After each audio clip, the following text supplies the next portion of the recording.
It's Saturday, it's December, it is 60 degrees outside, and we're going to take advantage and paint something today.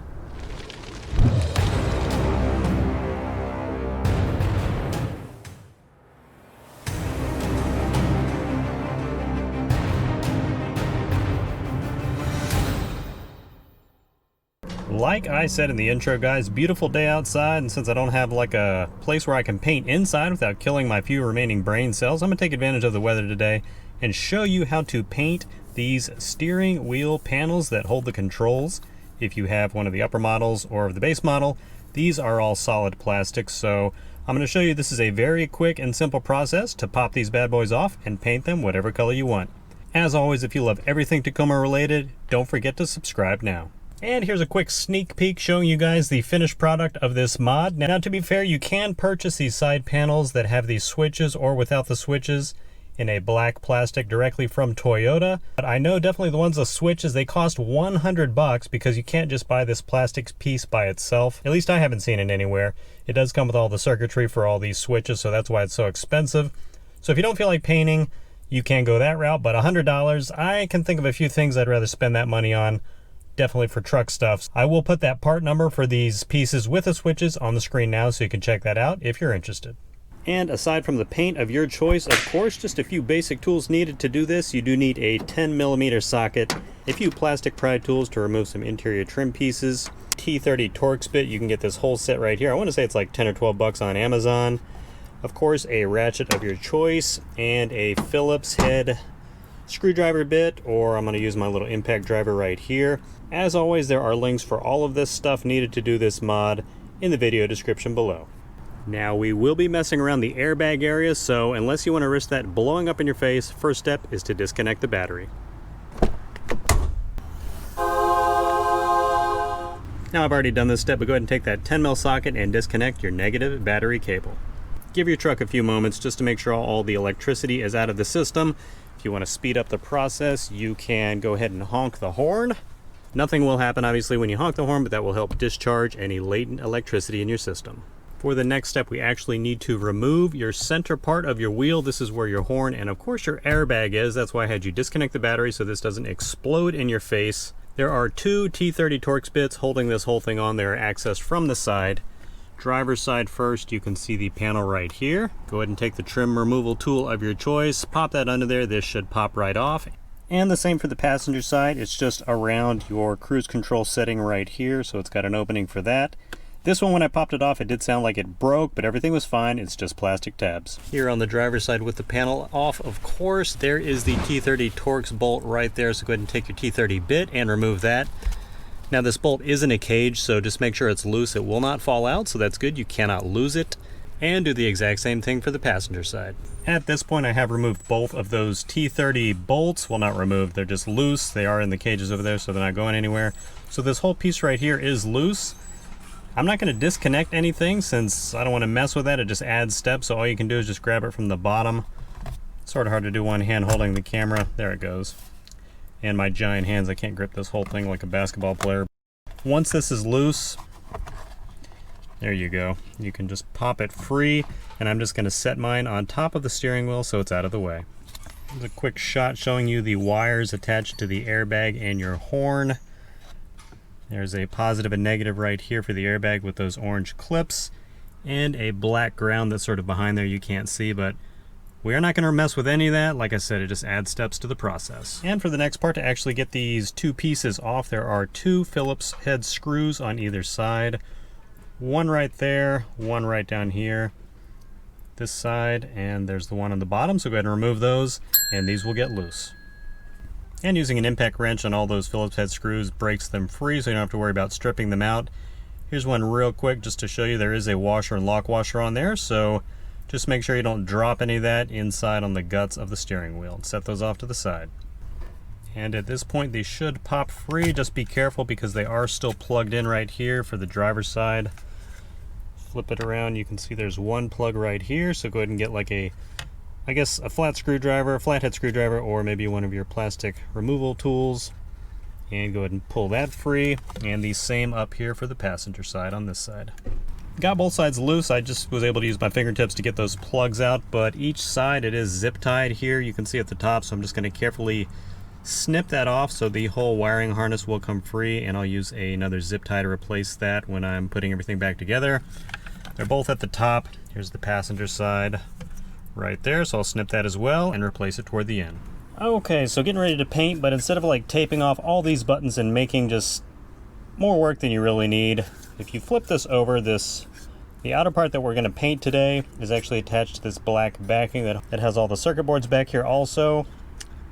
There are 1, 2, 3 small Phillips head bolts holding that on, so I'm going to go ahead and remove that and pull this piece off.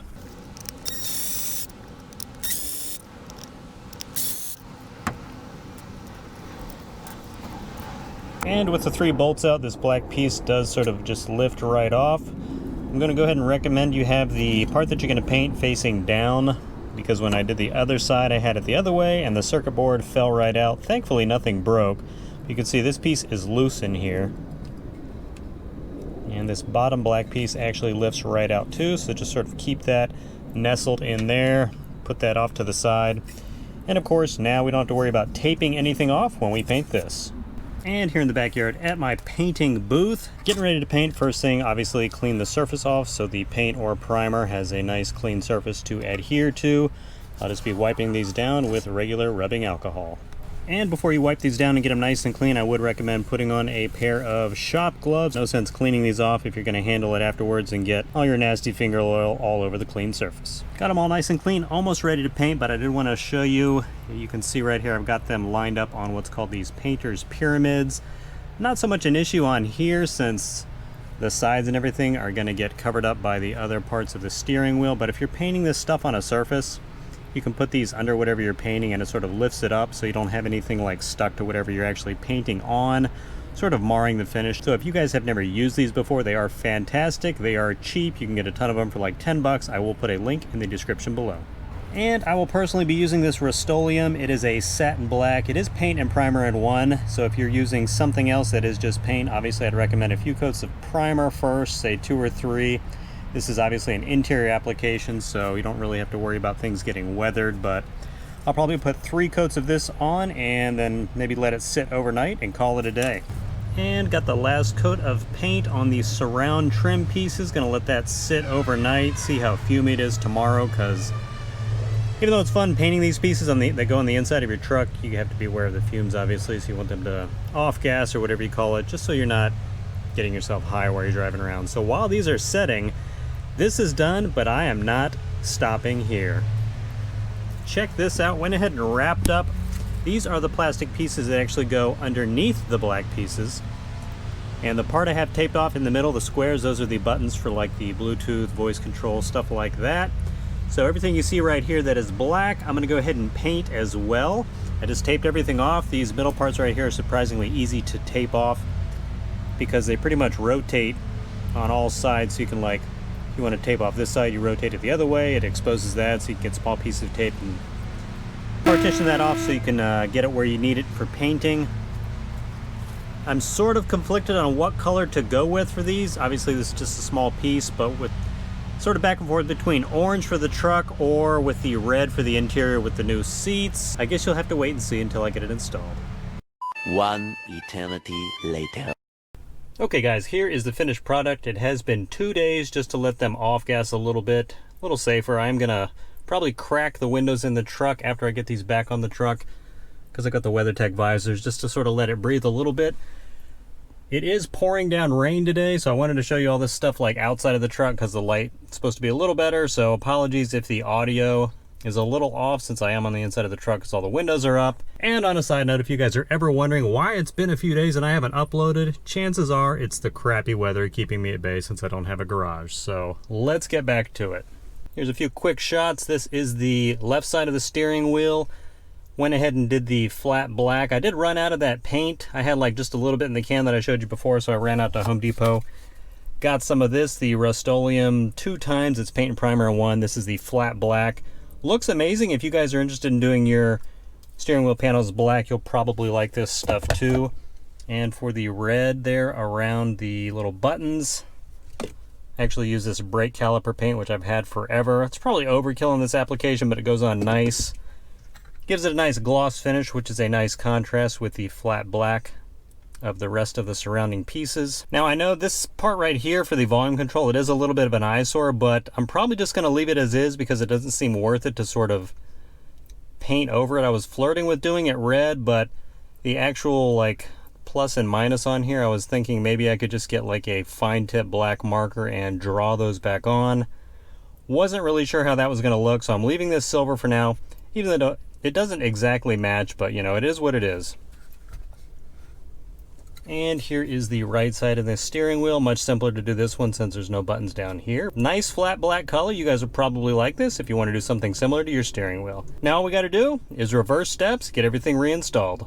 Okay, so not really sure what you're going to be able to see while I'm doing this, and it is a little dark since it's overcast today, but I'm starting with the left side of the steering wheel piece. It just lines back up with the holes, and remember you have to plug this in, and then when you do that, you do obviously have to re-plug in the controls up there, and then once you get it plugged in, there is this little opening right here. If that's going to show up on camera, don't forget to put another zip tie on there. Probably not going to make a huge difference if you don't, but it's only going to take a second anyway, so I'll go ahead and get all that reinstalled. And to get this one back in place, it is plugged in. There's a few tabs down here where my pinky is. They slide into these holes. Then you just line up the hole right there that I'm pointing at with that tab to the screw hole on the bottom, and the same one with that hole right there. It doesn't really pop or anything. It does just sort of push in with a little pressure. Got those lined up, so I'm going to go ahead and put those screws in. That will finish off this side of the panel, and I'll do the same exact thing on the right side. All right, it is starting to look pretty good now. I got these firmly secured. Next part is to get the middle part that does have the airbag. All I got to do is really just put this back in place and bolt it in from the side with those T30 Torx screws. Remember, I did not unplug anything since the negative on my battery is disconnected. Didn't want to add any work with that, so just getting this back into place right here. I will note real quick, I didn't have an issue with this, but if you are going to leave this plugged in like I did and set it on the top of your dash, just be careful because there's a bunch of metal back here. Obviously it could slide around and scratch the plastic, so maybe put down a washcloth or something like that just to keep it from damaging anything.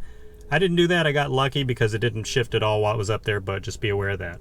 This centerpiece literally does just fall back into place. It was relatively easy, and with your battery disconnected, you won't have to worry about scaring the crap out of yourself or your neighbors when you give this a firm push, since your horn's not going to go off. Next step, just grab those two T30 bits, which are still on the side since they are locked in there in a cage, and tighten those down.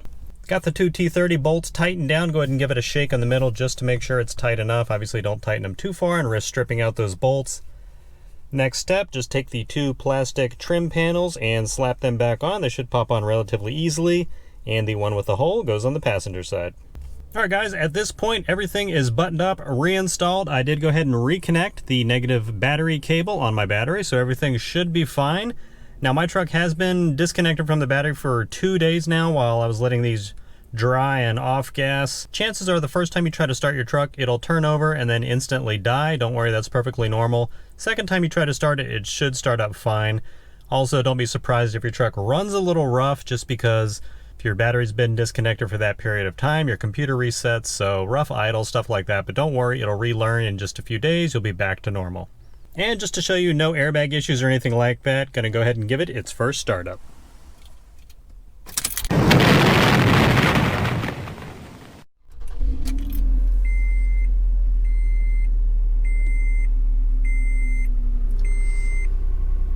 Alright, so aside from me not having a seatbelt on and my constant low tire light since I'm not running my tire pressure monitoring system in my wheels, no airbag lights, nothing, which, you know, there shouldn't be, but you never know in case you like messed up one of the wires.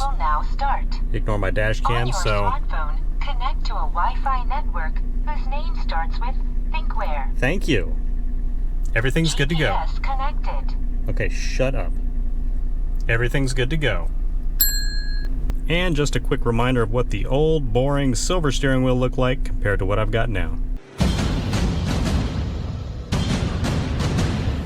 Huge improvement, in my opinion. Alright everybody, that is it for this sort of quick painting tutorial. Hope you found it useful. Go ahead and comment below, let me know if you think you're going to do this yourself and what colors you're going to go with. Also comment below if there's any other like little mini painting projects you guys are interested in seeing how to do with little pieces in the truck. For example, I am flirting with the idea of taking off my automatic shifter. It does just simply screw off, and painting the silver here, probably flat black, and then the hideous chrome down here. So we'll see about that. So if you guys can think of any of those little mini painting projects you'd like to see me do and show you how to do it easily and correctly, comment below, let me know. As always, thank you so much for supporting the channel by watching this video. Help the channel grow by sharing this video with your friends and family on social media. Enjoy the rest of your week, and I'll see you in the next video.